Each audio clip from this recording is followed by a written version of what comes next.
बहुजन संवाद में आपका स्वागत है, अभिनंदन हाँ। है। अभी पिछले दिनों 5 राज्यों का चुनाव संपन्न हुआ।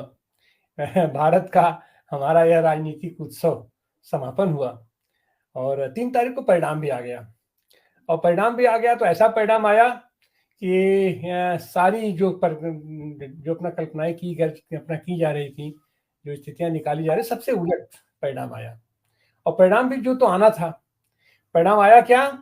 तो साहब, 4,90,69,69,462 वोट मिला कांग्रेस को और 4,81,29,332 वोट मिला भारतीय जनता पार्टी को इन 5 राज्यों के चुनाव में। और भाजपा 3 प्रांतों में जीत गई, जो बड़ा प्रांत था। कांग्रेस के हाथ एक प्रांत लगा और एक प्रांत गया वहां के स्थानीय दल के पास। ये हमारी चुनाव की व्यवस्था है। और इस व्यवस्था में भी जो चीजें कही जा रही थी कि जिस तरीके का माहौल बना हुआ था, इंडिया गठबंधन जब बना तो उसने पूरे देश में एक सनसनी पैदा कर दी। और वो सनसनी पैदा कर दी कि मोदी है तो मुमकिन है का नारा देने वाले मोदी जी भी पसीना पसीना हो गए, तरबतर हो गए। और सदन में उनको भागने की जगह नहीं मिल रही थी। मणिपुर का केस आया और मणिपुर पर बात खोलने के लिए वो राजी नहीं थे। अंत में उन पर अविश्वास प्रस्ताव आया और उनकी इतनी औकात हैसियत नहीं थी कि सदन में खड़ा होकर के अविश्वास प्रस्ताव पर जो जो बिंदु दिए गए थे उनमें एक का भी वो जवाब दे पाते।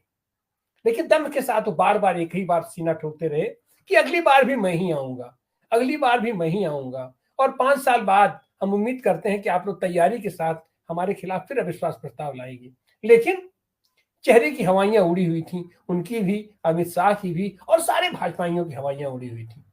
और खास करके जिस तरह का परफॉर्मेंस मध्य प्रदेश में जा रहा था, राजस्थान में जिस तरीके से गहलोत ने अच्छा काम किया था, अपने नहीं, ये छत्तीसगढ़ में भी बघेल जी ने बहुत बढ़िया काम किया था। और पूर्वोत्तर की तो स्थिति ये थी कि भारतीय जनता पार्टी के अपने 56 इंच के सीना वाले मोदी जी वहां जा ही नहीं पाए पूरे चुनाव के दौरान। लेकिन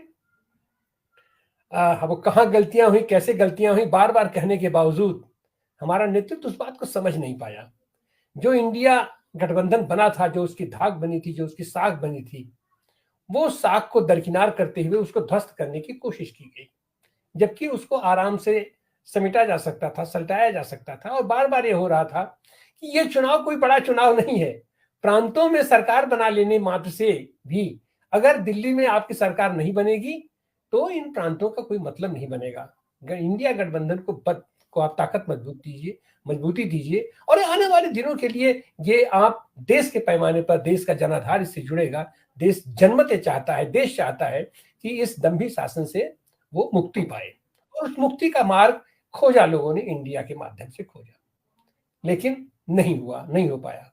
और तलखी बढ़ी तो उसके पीछे हम हमेशा सैद्धांतिक बातें रखी जाती हैं कि ये तो अपना लोकसभा चुनाव के लिए गठबंधन था और राज्यसभा से कोई मतलब नहीं है, ये नहीं। लेकिन जब तलखी बढ़ी तो तलखी बढ़ती चली गई। और वो तलखी आज की तारीख में इतनी बढ़ गई है कि 6 तारीख को कल इंडिया गठबंधन की बैठक बुलाई गई थी और उसमें जो बड़े दल थे, ममता बनर्जी ने आने से इनकार कर दिया, नीतीश कुमार ने उसमें शामिल होने से इनकार कर दिया, अखिलेश ने भी इनकार कर दिया। सीधे तो इनकार नहीं किया, लेकिन राजनीति में हर बात का मतलब होता है। तो फल क्या हुआ? और उसके बाद झारखंड के अपने नहीं, सोरेन ने भी अपना हवाला दिया गया कि हमारे पहले से कार्यक्रम है। लेकिन राजनीति में हर एक्शन का मतलब होता है, उसका कारण निकाला जाता है। और फल क्या हुआ कि साहब खड़गे साहब को वह मीटिंग टालनी पड़ी। और अभी जो सूचना आ रही है कि शायद अगली 18 दिसंबर को फिर से मीटिंग रखी गई है। लेकिन यह तलखी इतनी जल्दी खत्म नहीं होगी। लेकिन यह भी बात है कि सब लोग ये बात जानते हैं कि अगर 24 में यह सरकार फिर आ गई तो शायद फिर साथ बैठने का और कहीं बैठने का, बाहर बैठने का तो शायद मौका नहीं मिलेगा, शायद अंदर ही मिलना पड़ेगा। और फिर उस समय एकता की शायद कोई नई इबारत लिखी जाए। जो चीजें जिस जोर शोर के साथ बार बार कहा जा रहा था कि कांग्रेस बड़ी पार्टी है, कांग्रेस की जिम्मेदारी बनती है और हम और हमेशा निश्चित है कि एक गठबंधन बनाने के लिए कोई तो एक मजबूत दल चाहिए, एक मजबूत पार्टी चाहिए। इसको सब लोग स्वीकार कर रहे थे, लेकिन अब जो भी हुआ जैसे हुआ, अबे 5 राज्यों का चुनाव तो बीत गया और उसके बाद कांग्रेस औधे मोड़ गिर गई। और जबकि ये सब लोग जानते हैं कि आज की तारीख में चुनाव क्या हो रहा है। अभी वैसे चुनाव तो इनको तो ये है कि सरकार चलाने से ज्यादा इनको चुनाव जीतना है, जैसे भी जीतना हो, इन केन प्रकार जैसे भी जीतना हो। अब वो तो अलग की बात है कि अभी अभी सारे वो मामले पड़े हुए सुप्रीम कोर्ट तक गया हुआ है। वोट पड़ी हुई ईवीएम कब्रिस्तान में मिल रही है। ताजी खबर है, ताजी खबर है कि परसों सुप्रीम कोर्ट में याचिका दायर की गई है और याचिका ही नहीं, 15,000 एप्लीकेशन एक साथ पड़ी है कि मध्य प्रदेश के अपना चुनाव में क्या हुआ और उसको लेकर के, और 100 मोटिव ये सुप्रीम कोर्ट ने लिया है, उसको सीजीआई ने लिया है। लेकिन अब उसका फैसला क्या होगा, कैसे होगा, वो तो बात की बात है। जब महाराष्ट्र की सरकार, निहायत अनैतिक तरीके से कब्जा की हुई सरकार, जब नहीं गिर सकती और लगातार चले जा रही है, तो इसका क्या होगा क्या नहीं होगा वो तो बात की बात है। और तो 5-7 महीने की बात है, 24 का चुनाव आना है और इस सरकार का मकसद निश्चित रूप से प्रदेशों की सरकार नहीं है। उसको 24 के चुनाव में उसको किसी भी तरीके से उसको सत्ता में आना है और वो आने के लिए बार बार प्रयास करेगी। और उसके लिए एक मौका तो इंडिया गठबंधन निश्चित रूप से चूक गया है। अब आगे क्या होगा, कैसे होगा, वो तो अलग की बात है। हम इसी पर चर्चा करने के लिए आज यहाँ उपस्थित हैं कि आखिर ये सब सकारात्मक स्थितियां होने के बावजूद कांग्रेस का दम एकदम से क्यों निकल गया। और एक तो यह भी संभावना व्यक्त की जा रही है कि ये जो कांग्रेस की ये जो हार है, यह कहीं ना कहीं से इंडिया गठबंधन को मजबूत करने का भी मार्ग प्रशस्त कर रहा है। लेकिन उसके साथ एक यह भी हो गया है कि जो एक नरेशन गढ़ा गया था, ये दोनों बड़े राजनीतिक दल, भारतीय जनता पार्टी और कांग्रेस, ये नहीं चाहते हैं कि क्षेत्रीय दल उभर करके सामने आए। और वो नरेशन तेजी से सत्ता पक्ष में फैला रहा है, भारतीय जनता पार्टी पे फैला रहा है।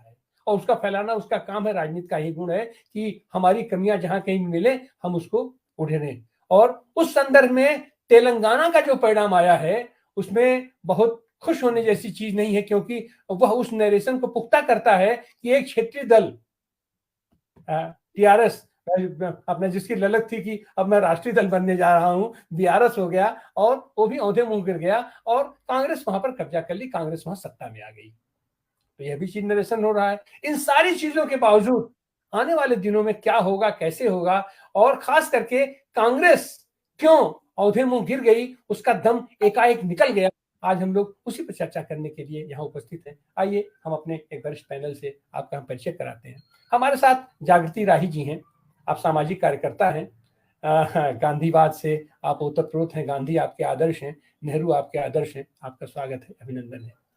हमारे साथ अरविंद श्रीवास्तव जी हैं, आप भारतीय कम्युनिस्ट पार्टी के मध्य प्रदेश के राज्य सचिव हैं और राष्ट्रीय परिषद के आप सदस्य हैं और हाई कोर्ट के आप लीडिंग प्रैक्टिशनर हैं, आपका भी स्वागत, अभिनंदन है। हमारे साथ छत्तीसगढ़ से श्रमिक नेता जितेंद्र सिंह सोढ़ी जी जुड़े हैं, आपका भी स्वागत, अभिनंदन है। हमारे साथ राजस्थान के राजनीतिक विश्लेषक डॉक्टर रवि यादव जी हैं, आपका भी स्वागत, अभिनंदन है। और हमारे साथ हैं संजय महेंद्र जी, आप कमलनाथ जी के खास करके उनकी आईटी सेल के आप प्रमुख हैं, उसका पूरा संचालन करते रहे हैं, आपका भी स्वागत, अभिनंदन है। तो हम शुरुआत में हम चलेंगे। सर मैं मध्य प्रदेश कांग्रेस का प्रवक्ता हूँ। अच्छा, सर मैं मध्य प्रदेश कांग्रेस का अधिकृत प्रवक्ता हूँ।